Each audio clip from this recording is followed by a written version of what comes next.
Urticaria എന്താണ്, അത് ആരിലെല്ലാം വരാം, നമ്മൾ അതിന് ട്രീറ്റ്മെൻറ്റ് എന്തൊക്കെ ചെയ്യാം, അതിൻ്റെ മാനേജ്മെൻറ്റ് എന്താണ് എന്നുള്ള ഓപ്ഷൻസിനെ പറ്റിയാണ് നമ്മൾ ഡിസ്കസ് ചെയ്യുന്നത്.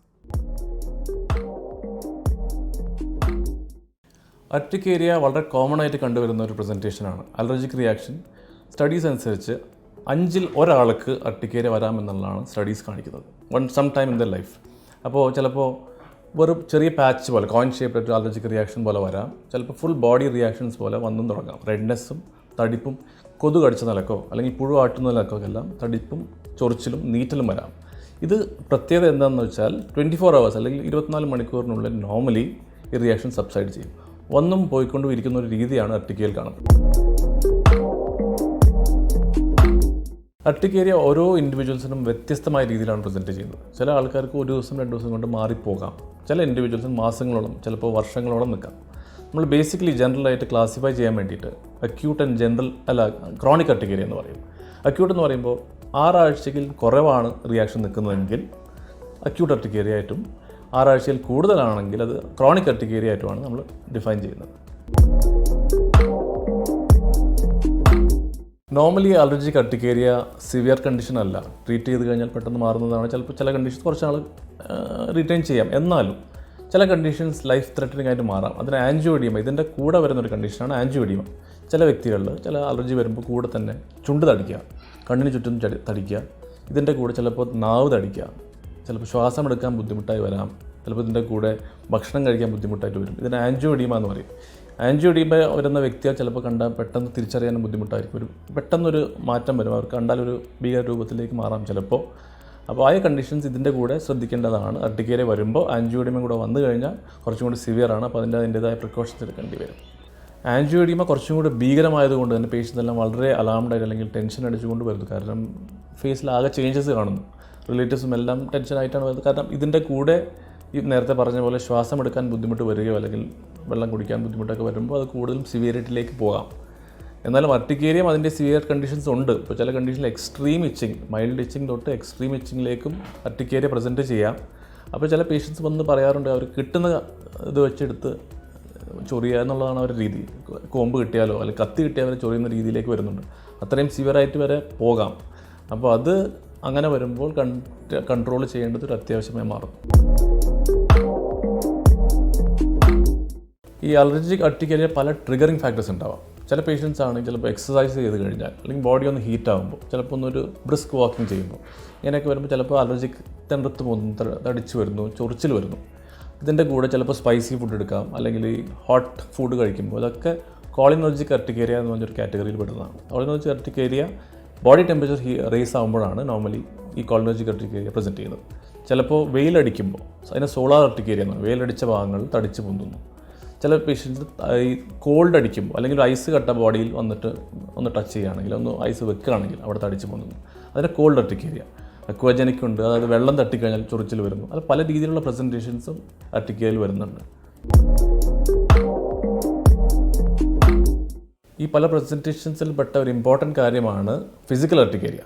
ഫിസിക്കൽ അർട്ടിക്കേരിയയിൽ നമ്മൾ എവിടെ പ്രഷർ കൊടുക്കുന്നു, അല്ലെങ്കിൽ നമ്മളിപ്പോൾ ടേബിളിൽ കൈ വെക്കുന്നു, അല്ലെങ്കിൽ ഇരിക്കുന്ന ഭാഗത്ത്, കിടക്കുന്ന ഭാഗത്ത്, ആ സൈഡിലേക്ക് ചൊറിച്ചിൽ വരുന്നു. ചില പേഷ്യൻസിനൊക്കെ ഒന്ന് കയ്യിൽ ഒന്ന് അടിച്ചു കഴിഞ്ഞാൽ അല്ലെങ്കിൽ ഒന്ന് സ്ക്രാച്ച് ചെയ്ത് കഴിഞ്ഞാൽ അവിടെ കറക്റ്റ് ലൈനായിട്ട് ഫോം ചെയ്യുന്നു.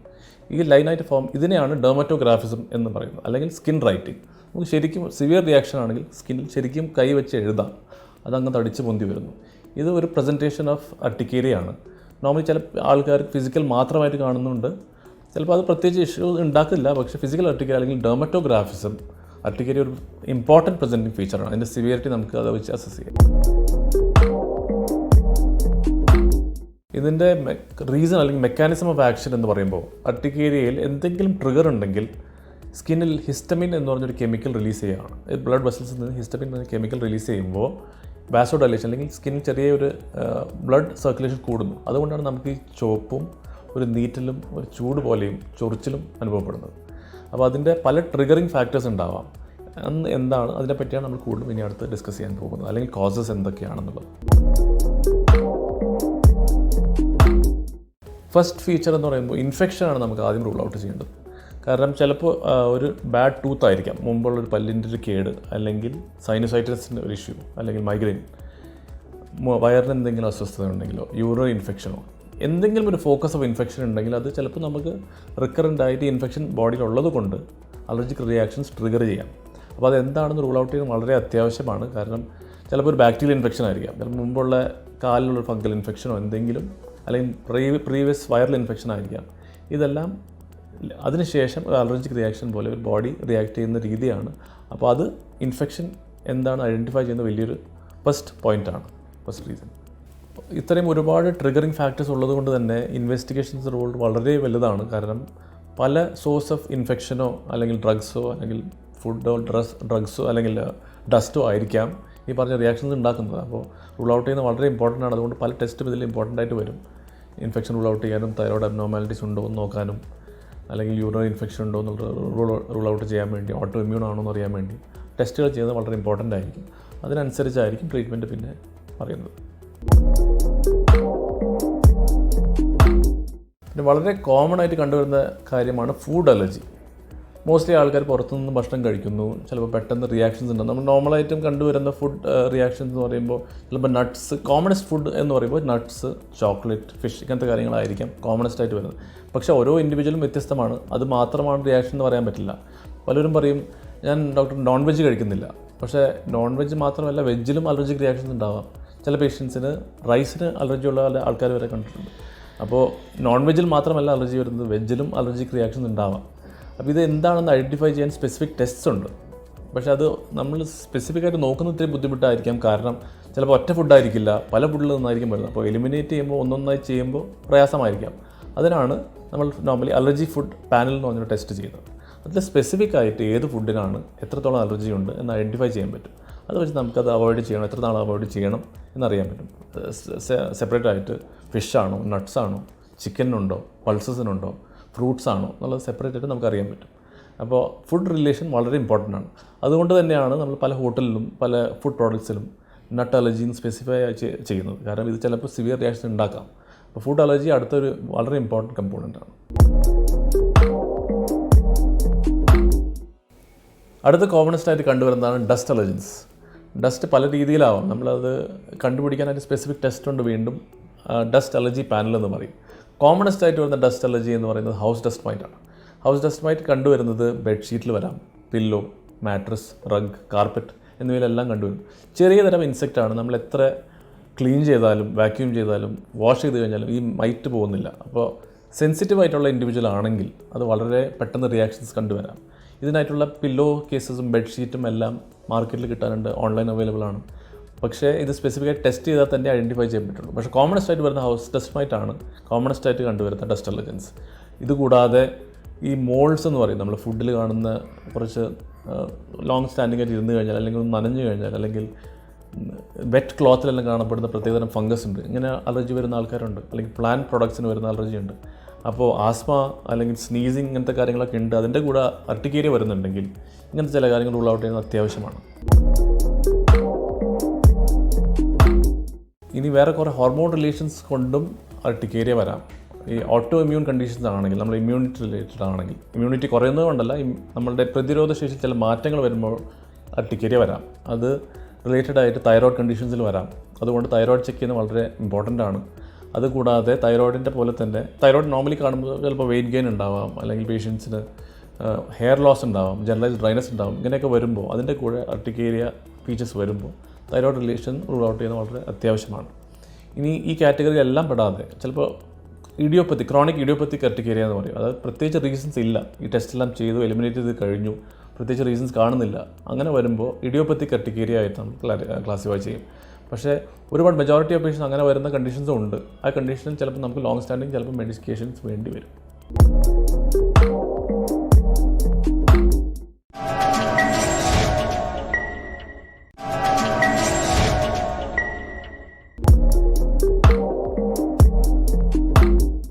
അലർജിക്ക് ഒരുപാട് ടെസ്റ്റ്സ് അവൈലബിൾ ആണ്. അതായത് പണ്ട് തൊട്ട് ചെയ്തു വരുന്ന സ്കിൻ പ്രിക്ക് ടെസ്റ്റിംഗ് എന്ന് പറയും. സ്കിൻ പ്രിക്ക് ടെസ്റ്റ് എന്ന് പറയുമ്പോൾ ചെറിയ നീഡിൽസ് വെച്ച് ഓരോ സ്പോട്ടിൽ, നമ്മൾ നോർമലി ഫോറാമിലാണ് ചെയ്യുന്നത്, മാർക്ക് ചെയ്തുകൊണ്ട് ചെറുതായിട്ട് പ്രിക്ക് ചെയ്യുന്നു. അതിന് അലർജൻസ് ചെറിയ ക്വാണ്ടിറ്റിയിൽ നമ്മൾ അത് അപ്ലൈ ചെയ്യുന്നു. ഈ പ്രിക്ക് ചെയ്ത ഭാഗങ്ങൾ അപ്ലൈ ചെയ്ത് കഴിഞ്ഞാൽ റിയാക്ഷൻസ് ഉണ്ടാവും. അങ്ങനെയാണ് സ്കിൻ പ്രിക്ക് ടെസ്റ്റ് ചെയ്യുന്നത്. പക്ഷേ നോർമലി അതിൽ ഒരുപാട് ഡീഫോൾട്ട് അല്ലെങ്കിൽ വേരിയേഷൻസ് വരാം. നമ്മൾ റീഡിങ് എടുക്കുന്നതിൽ വ്യത്യാസം വരുമ്പോൾ അത് അത്ര ആപ്റ്റ് ആയിരിക്കില്ല. അതിനുശേഷമാണ് ഇപ്പോൾ അലർജി പ്രൊഫൈൽ വരുന്നത്. അത് ബ്ലഡ് ടെസ്റ്റാണ്, സ്പെസിഫിക് പാനലായിട്ട് ചെയ്യാൻ കഴിയുന്നു, കൂടുതലും സെൻസിറ്റീവാണ്, കൂടുതൽ ആക്യുറേറ്റ് ആയിട്ട് റിസൾട്ട്സ് കിട്ടുന്നു. അപ്പോൾ അതുകൊണ്ട് normally food and dust panel ഇപ്പോൾ blood related test allergy panel എന്ന് പറഞ്ഞ ടെസ്റ്റിലാണ് ചെയ്യുന്നത്. റിയാക്ഷൻസ് വളരെ സിവിയർ അല്ലെങ്കിൽ നമുക്ക് ഹോം റെമഡി പോലെ ചെയ്യാവുന്ന ചെറിയ പൊടിക്കൈകളുണ്ട്. അതായത് ഹീറ്റ് ജനറേറ്റ് ചെയ്യാണ് ചെയ്യുന്നത്. അപ്പോൾ നോർമലി കോൾഡ് കംപ്രസ് എന്ന് പറയും, അത് തണുപ്പ് പിടിക്കുകയാണെങ്കിൽ കുറച്ച് ഹെൽപ്പ് ഉണ്ടാകും. അല്ലെങ്കിൽ കോൾഡ് റൂമിലാണെങ്കിൽ, AC റൂമിലാണെങ്കിൽ കുറേ ഇമ്പ്രൂവ്മെൻറ്റ് ഉണ്ടാകും. പല പേഷ്യൻറ്റും എക്സസീവായിട്ട് ചൊറിച്ചിൽ വരുമ്പോൾ ചൂടുവെള്ളം ഒഴിക്കുകയാണ് ചെയ്യുന്നത്. അത് നേരെ വിപരീത ഫലമേ ചെയ്യുള്ളൂ. അങ്ങനെയല്ല, ചെറിയ കുറച്ച് കോൾഡ് പിടിക്കും, കുറച്ചൊരു ഇമ്പ്രൂവ്മെൻറ്റ് കിട്ടും ഈ ഒരു കണ്ടീഷനിൽ. പിന്നെ അത് സൂതിങ് ആയിട്ട് വന്നാൽ ക്രീം പറ്റിയ ഒരു സൂതിങ് ആക്ഷൻ ഉണ്ടാകും. എന്നാലും ക്രീംസിൻ്റെ എക്സസീവായിട്ട് വലിയ യൂസ് അർട്ടിക്കേരിയയിൽ വരുന്നില്ല. ട്രീറ്റ്മെൻറ്റ് ഓപ്ഷനിൽ ഫസ്റ്റായിട്ട് ഏതൊരു അലർജി അല്ലെങ്കിൽ അർട്ടിക്കേരിയ കണ്ടീഷൻസിൽ ചെയ്യേണ്ട കാര്യങ്ങൾ എന്ന് വെച്ചാൽ, അലർജി കോസ് ചെയ്യുന്ന കാര്യങ്ങൾ നമ്മൾ കഴിയുന്നതും അവോയ്ഡ് ചെയ്യുക. ഇപ്പോൾ നമുക്ക് ഡസ്റ്റ് അലർജി ഉണ്ടെങ്കിൽ അല്ലെങ്കിൽ ഡസ്റ്റ് എന്തിനാണ് അലർജി ഐഡൻറ്റിഫൈ ചെയ്യുന്നത് വളരെ ഇമ്പോർട്ടൻ്റ് ആണ്. ഇപ്പോൾ നട്ട്സാണ് അലർജി എങ്കിൽ അത് ഐഡൻറ്റിഫൈ ചെയ്യുക, അവോയ്ഡ് ചെയ്യുക. ചോക്ലേറ്റ് അലർജിനെ അവോയ്ഡ് ചെയ്യുക. അപ്പോൾ അത് ഐഡൻറ്റിഫൈ ചെയ്യാൻ ഫസ്റ്റ് ലൈൻ ഓഫ് മാനേജ്മെൻറ്റ് അലർജിയുള്ള കാര്യങ്ങൾ കഴിയുന്നതും അവോയ്ഡ് ചെയ്യുക. 2, ഹിസ്റ്റമിൻ റിലീസാണ് ഇതിൻ്റെ മെയിൻ മെക്കാനിസം. ഹിസ്റ്റമിൻ വരുന്നത് കൊണ്ടാണ് ഈ റിയാക്ഷൻസ് വരുന്നത്. അപ്പോൾ നോർമലി ആൻറ്റി ഹിസ്റ്റമിൻസ് എന്ന് പറഞ്ഞ മെഡിസിനാണ് കോമൺലി കൊടുക്കുന്നത്. ആൻറ്റി ഹിസ്റ്റമിൻസ് കൊടുക്കുമ്പോൾ ചിലപ്പോൾ മോസ്റ്റ് കണ്ടീഷൻസിൽ അത് റെസ്പോണ്ട് ചെയ്യാറുണ്ട്. പക്ഷേ ചിലപ്പോൾ എന്താ ഉണ്ടാവുന്നത് വെച്ചാൽ അത് ചിലപ്പോൾ അതിൻ്റെ ഡോസേജ് ഇൻക്രീസ് ചെയ്യേണ്ടി വരും. ചിലപ്പോൾ അപ് ടു 4 times വരെ കൊടുക്കാം. എന്നാലും ചില കണ്ടീഷൻസിൽ അതിലൊന്നും നിൽക്കില്ല. അങ്ങനെ വരുമ്പോൾ ചിലപ്പോൾ ഒരു ഷോർട്ട് കോഴ്സ് ഓഫ് സ്റ്റിറോയിഡ് കൊടുക്കാറ് പതിവാണ്. പക്ഷേ സ്റ്റിറോയിഡ് ആണെങ്കിൽ അതിൻ്റെതായ സൈഡ് എഫക്റ്റ് ഉണ്ട്. അപ്പോൾ ലോങ് ടേമിൽ കൊടുക്കുന്ന അഡ്വൈസബിൾ അല്ല, മോണിറ്റർ ചെയ്ത് തന്നെ കൊടുക്കണം. എന്നാലും ചിലപ്പോൾ സ്റ്റിറോയിഡ് കൊടുത്തു, ആൻറ്റി ഹിസ്റ്റമിൻസ് കൊടുത്തു, എന്നിട്ടും കൺട്രോൾ വരാത്ത കണ്ടീഷൻസ് ഉണ്ട്. എത്ര മരുന്ന് കഴിക്കുമ്പോഴും റിയാക്ഷൻസ് ഇങ്ങനെ കൂടിക്കൊണ്ടിരിക്കുകയാണ്. അങ്ങനെ വരുമ്പോൾ ചിലപ്പോൾ ഒരു ഇഞ്ചക്ഷനായിട്ട് വേണ്ടി വരും സ്റ്റിറോയിഡ്. എന്നിട്ടും അടുത്ത സ്റ്റെപ്പ് ഓഫ് മാനേജ്മെൻറ്റ് എന്ന് പറയുന്നത് ഈ നോൺ റെസ്പോൺസീവ് കേസസിൽ ബയോളജിക്കൽസ് എന്ന് പറഞ്ഞൊരു പുതിയ ലൈൻ ഓഫ് ട്രീറ്റ്മെൻറ്റ് ഉണ്ട്. ഒമാലുസിമാബ് എന്ന് പറഞ്ഞൊരു ആൻറ്റിബോഡി ഉണ്ട്. അത് വളരെ എഫക്റ്റീവാണ് ഈ ക്രോണിക് അല്ലെങ്കിൽ റെസ്പോൺസീവ് അല്ലാത്ത അർട്ടിക്കേരിയ കൺട്രോൾ ചെയ്യാൻ കഴിയുന്നത്. നോർമലി ഇഞ്ചക്ഷൻസ് ആയിട്ടാണ് കൊടുക്കുന്നത്. ഇൻസുലിൻ പോലെയൊക്കെ തൈസിലോ അല്ലെങ്കിൽ ആംസിലെല്ലാം കൊടുക്കുന്ന രീതിയിലുള്ള ഇഞ്ചക്ഷൻസ് ഉണ്ട്. ഗ്രാജുവലി റെഡ്യൂസ് ചെയ്ത് കൊണ്ടുവരാം. ഇതിൻ്റെ മെയിൻ ഡ്രോബാക്ക് എന്ന് പറയുന്നത് അതിൻ്റെ കോസ്റ്റാണ്. വളരെ എക്സ്പെൻസീവ് ആണ്. മോസ്റ്റ്ലി ഇവിടെ എല്ലാം ഇൻഷുറൻസ് ബേസ്ഡ് പ്രാക്ടീസ് ആയതുകൊണ്ട് തന്നെ നല്ല ഇൻഷുറൻസ് കവർ ചെയ്യുന്നുണ്ട്, പക്ഷേ ലോ നെറ്റ്വർക്ക് ഇൻഷുറൻസ് കവർ ചെയ്യുന്നില്ല. അപ്പോൾ ആ ഒരു കോസ്റ്റ് ഫാക്ടർ വലിയൊരു ഡിസഡ്വാൻറ്റേജ് ആണ്. പക്ഷേ ഈ ബയോളജിക്കൽ ഇഞ്ചക്ഷൻസ് വളരെ റെസ്പോൺസീവ് ആയിട്ടുള്ള ട്രീറ്റ്മെൻറ്റ് ഓപ്ഷനാണ്. കോമൺ ആയിട്ട് ഇത് റിലേറ്റഡ് ആയിട്ട് കണ്ടുവരുന്ന വേറൊരു കണ്ടീഷനാണ് ഡെർമറ്റൈറ്റിസ്. ഡെർമറ്റൈറ്റിസ് അർട്ടിക്കേരിയ ആയിട്ട് ഒരു ചെറിയ വ്യത്യാസം, കാരണം ഡെർമറ്റൈറ്റിസ് ഒരു ബ്രോഡ് ടെർമിനോളജിയാണ്. ഡെർമറ്റൈറ്റിസ് എന്ന് പറഞ്ഞാൽ എക്സ്റ്റേണൽ ഫാക്ടേഴ്സ് കൊണ്ടുവരുന്ന ടൈപ്പ് ഓഫ് സ്കിൻ റിയാക്ഷൻസ് അല്ലെങ്കിൽ ഇൻഫ്ലമേഷൻ. ഒരു സ്കിൻ ഇൻഫ്ലമേഷനാണ് ഈ ഡെർമറ്റൈറ്റിസ് എന്ന് പറയുന്നത്. ഡെർമറ്റൈറ്റിസ് പല വെറൈറ്റി ഉണ്ടാവാം. പക്ഷേ നോർമലി ഡെർമറ്റൈറ്റിസിൽ റെഡ്നെസ്സും സ്കെയിലിങ്ങും പൊടി പോലെ കണ്ടു തുടങ്ങുന്നു. പിന്നെ ഈ റിയാക്ഷൻസ് 24 മണിക്കൂറിൽ മാറി പോകുന്നില്ല, അത് കണ്ടിന്യൂ ചെയ്തു പോകുന്നു. അത് ലോങ് സ്റ്റാൻഡിംഗ് ആയി വരും. ചിലപ്പോൾ സ്കിൻ തിക്കനിങ് വരുന്നു. ഇത് എക്സ്റ്റേണൽ ഫാക്ടേഴ്സ്, ഈ എൻവയൺമെൻറ്റൽ ചേഞ്ചസ് കൊണ്ടോ, ഇപ്പോൾ ഫോർ എക്സാമ്പിൾ സോപ്പിന് അലർജി ഉണ്ടെങ്കിൽ കയ്യിൽ റിയാക്ഷൻ വരാം. ചെരുപ്പിന് അലർജി വന്നു കഴിഞ്ഞാൽ, ലെതർ അലർജി വന്നു കഴിഞ്ഞാൽ, ബെൽറ്റ് അലർജി വന്നു കഴിഞ്ഞാൽ, ചില മെറ്റൽസിന് അലർജി വന്നു കഴിഞ്ഞാൽ ഇങ്ങനത്തെ റിയാക്ഷൻസ് വരാം. കോമണസ്റ്റ് ആയിട്ട് കണ്ടുവരുന്ന അലർജി നിക്കൽ എന്ന് പറയും. പിന്നെ ഹെയർ ഡൈ, ഇതെല്ലാം വളരെ കോമൺ. ഈ PPD അലർജി, ഈ റിയാക്ഷൻസാണ് കോമണസ്റ്റ് ആയിട്ട് കോൺടാക്റ്റ് അലർജിയിൽ വരുന്നത്. അപ്പോൾ ഡെർമറ്റൈറ്റിസ് ഐഡൻറ്റിഫൈ ചെയ്യാൻ വേണ്ടി ഡെർമറ്റൈറ്റിസ് ഐഡൻറ്റിഫൈ സ്പെസിഫിക് ആയിട്ട് ടെസ്റ്റ് വേറെ ഉണ്ട്. അതിന് പാച്ച് ടെസ്റ്റിംഗ് എന്ന് പറയും. അത് പല സീരീസ് ഉണ്ട്. നമ്മൾ കോമൺ ആയിട്ട് കണ്ടുവരുന്ന ഡിറ്റർജൻ്റ് ആണെങ്കിലോ പോളിഷ് ആണെങ്കിലോ പെയിൻറ്റ്, ഇതൊക്കെയാണ് കോമൺലി എക്സ്റ്റേണൽ ഫാക്ടേഴ്സ് ആയിട്ട് പറയുന്നത്. അപ്പോൾ അതിനൊരു പാനൽ തന്നെ ക്രിയേറ്റ് ചെയ്തിട്ട് നമ്മൾ ചെറിയൊരു പ്ലാസ്റ്റർ പോലെ വെക്കുന്നു. Normally wider area, may be ബാക്കിൽ ഒക്കെ കുറച്ച് വൈഡ് ഏരിയ കിട്ടുമ്പോൾ നോർമൽ സ്കിന്നിലേക്ക് അപ്ലൈ ചെയ്ത് വെക്കുന്നു. ഒരു 48 hours ഈ കോൺടാക്റ്റ് അലർജൻസ് ചെറിയ ഡോസിൽ കോൺടാക്റ്റ് ആയിട്ട് സ്കിന്നിലിരിക്കുന്നു. 2 ദിവസം കഴിഞ്ഞ് ആ റീഡിംഗ് എടുക്കാൻ വേണ്ടി പാച്ച് റിമൂവ് ചെയ്ത് കഴിഞ്ഞാൽ അവിടെ റിയാക്ഷൻസ് വരുന്നുണ്ടോ, അതിൻ്റെ റിയാക്ഷൻസ് എത്രയാണെന്ന് നമുക്ക് ഐഡൻറ്റിഫൈ ചെയ്യാം. അപ്പോൾ അത് ഏതിനൊക്കെ ഏത് കെമിക്കലുണ്ട്, അത് ഏതിലെല്ലാം വരുന്നു എന്ന് നമുക്ക് അറിയാൻ കഴിയും. അപ്പോൾ കോൺടാക്ട് ഡെർമറ്റൈറ്റിസ് അർട്ടിക്കേരിയയും തമ്മിൽ വ്യത്യാസങ്ങൾ ഇതാണ്. മറ്റേ ഇൻറ്റേർണലി വരുന്നു, ഡെർമറ്റൈറ്റിസ് കോൺടാക്റ്റ് ആയിട്ട് വരുന്നത് എക്സ്റ്റേണൽ ഫാക്ടേഴ്സ് കൊണ്ടാണ്. അതിനും സ്പെസിഫിക് ആയിട്ട് ടെസ്റ്റാണ് പാച്ച് ടെസ്റ്റിംഗ് എന്ന് പറയുന്നത്.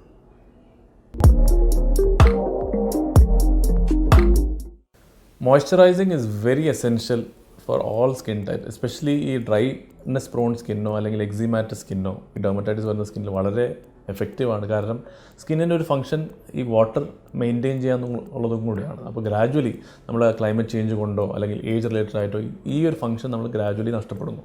അപ്പോൾ എക്സ്റ്റേണൽ മോയ്സ്ചറൈസർ ഉപയോഗിച്ച് കഴിഞ്ഞാൽ ഡെർമറ്റൈറ്റിസ് പോലുള്ള കണ്ടീഷൻസ് കുറയ്ക്കാം. പിന്നെ റിങ്കിളിങ് വരുന്നത് കുറേയൊക്കെ കുറയ്ക്കാം. കാരണം ഗ്രാജുവലി ഏജ് റിലേറ്റഡ് ആയിട്ട് കൊളാജൻ എന്ന് പറഞ്ഞൊരു ലെയറൊക്കെ അതൊക്കെ കുറഞ്ഞുകൊണ്ടിരിക്കുന്നു. മോയ്സ്ചറൈസർ ചെയ്യുന്നതുകൊണ്ട് സ്കിന്നിൻ്റെ സോഫ്റ്റ്നെസ്സും സപ്പിൾനെസ് എല്ലാം റീറ്റെയിൻ ചെയ്യുന്നു, ഡ്രൈനെസ് കുറയുന്നു. അപ്പോൾ എക്സീമ കുറയ്ക്കാൻ വേണ്ടിയും വളരെ ഹെൽപ്ഫുള്ളാണ് മോയ്സ്ചറൈസിങ്.